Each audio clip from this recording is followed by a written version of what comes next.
La célébration du centenaire de naissance d'Hortense Massounda, première dame du pays, commence le 18 juin à Kongou avant de rejoindre Kinshasa le 3 juillet de l'année en cours. Le détail avec l'invité du journal reçu par Julie Sefou.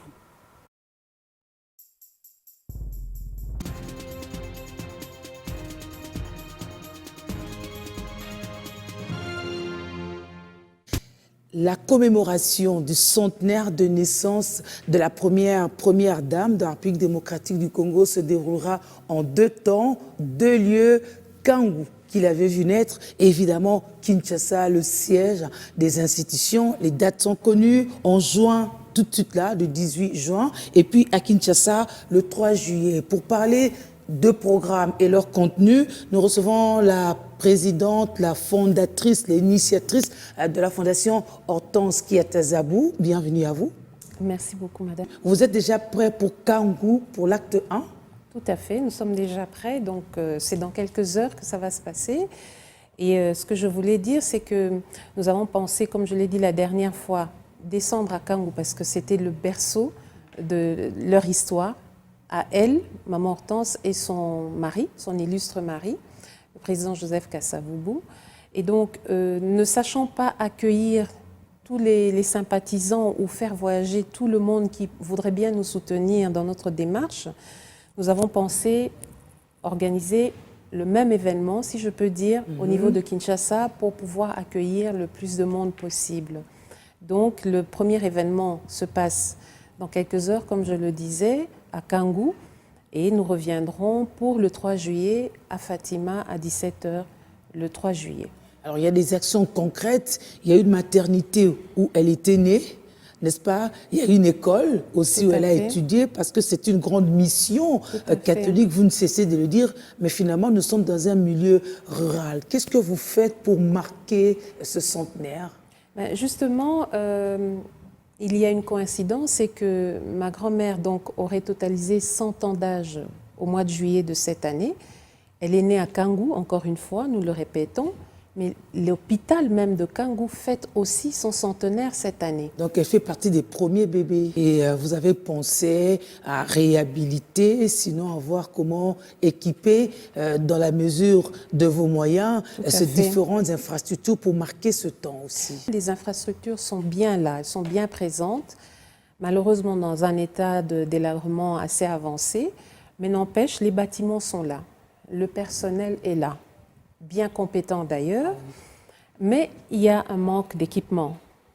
Donc, pour pouvoir bien exercer leur métier, c'est quand même assez difficile.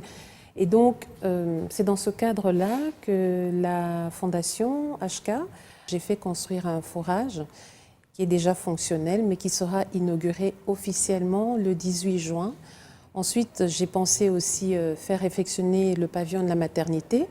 Vous connaissez le lien, la symbolique. Pour accueillir les bébés qui naîtront 100 ans après. Oui, parce que celle-là, la toute Hortense première, Ngoma, elle venait de là. Oui. Donc, c'était la moindre des choses. Oui. Voilà, donc on a fait réfectionner l'église aussi, qui était pas mal, je dirais, dans son état général, les murs moisis. Parce que c'est dans cette église-là qu'on dira la messe. On dira la messe dans cette église. Elle y a été baptisée, communiée, confirmée et mariée. C'est très émouvant pour moi, pour la famille, de pouvoir retourner à ce lieu mythique. Mais il faut qu'on puisse le chérir parce que ça fait aussi partie de notre patrimoine, quoi. Ça, c'est l'étape de Kangou. Après, on va venir à Kinshasa, sûrement pas pour réhabiliter l'hôpital, mais rencontrer d'autres partenaires qui pourraient aussi vous accompagner dans cette aventure pour partager cette nécessité de comprendre l'histoire. Et cette fois-là, ça sera la paroisse Notre-Dame de Fatima qui accueillera la messe. Venir à Kinshasa, espérer trouver des partenaires qui pourraient nous aider à terminer, en tout cas, ce grand chantier. Hein, je ne prétends pas pouvoir tout faire, mais il y a beaucoup justement à faire.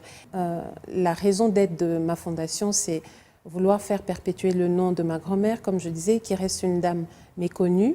Vous imaginez que dans plusieurs endroits de la ville, on a même vu dans les réseaux sociaux des images où on faisait défiler des photos des premières dames. Ouais, en commençant par la vôtre, Oui, votre on faisait grand-mère, qui exactement. ne l'était pas en réalité. Non, ce n'était pas du tout la photo de ma grand-mère qui défilait, mais c'était la photo de ma mère. Ah ouais. C'est Alors, une si- Kassavoubou de fille, mais pas d'épouse. C'était la ça. fille Kassavoubou, mais ce n'était pas la femme Kassavoubou. Donc, vous Et imaginez... on n'a pas quand respecté, il n'y a pas de... personne n'a réagi, on a trouvé ça normal. Alors, vous imaginez le niveau d'ignorance. Moi, je trouve ça aberrant qu'en 2022-23, que l'on trouve normal que l'on mette la photo d'une autre personne à la place, même si c'est la même famille. Est-ce que vous souhaiteriez que l'opinion retienne de la première dame de la République, mais aussi qu'est-ce que vous attendez, quel est votre mot aux éventuels partenaires au regard de tous les projets que vous avez? Au-delà de l'événement, il faut que sa vie, son nom continue à être, continue à vivre en fait dans le conscient collectif. Je pense que avec la création de cette académie, vous imaginez toutes les filles, toutes les femmes qui viendraient se faire former dans cette académie, elles n'auraient qu'un seul nom en bouche. S'il y a des partenaires, c'est évident que je fais appel à eux pour m'aider à pouvoir faire revivre ce site-là, qui n'est pas qu'un simple site. On va même parler du tourisme aussi. Ça pourrait aussi être une source de revenus pour la contrée, parce que les gens pourraient venir visiter. Vous avez des bâtiments comme l'hôpital, comme l'église, et tout ce lycée où il y a eu tant de compatriotes qui sont passés par là. Merci pour votre initiative. Merci beaucoup. Merci à vous, merci à Biwan et à toute l'équipe. Merci beaucoup. C'était l'invité du journal.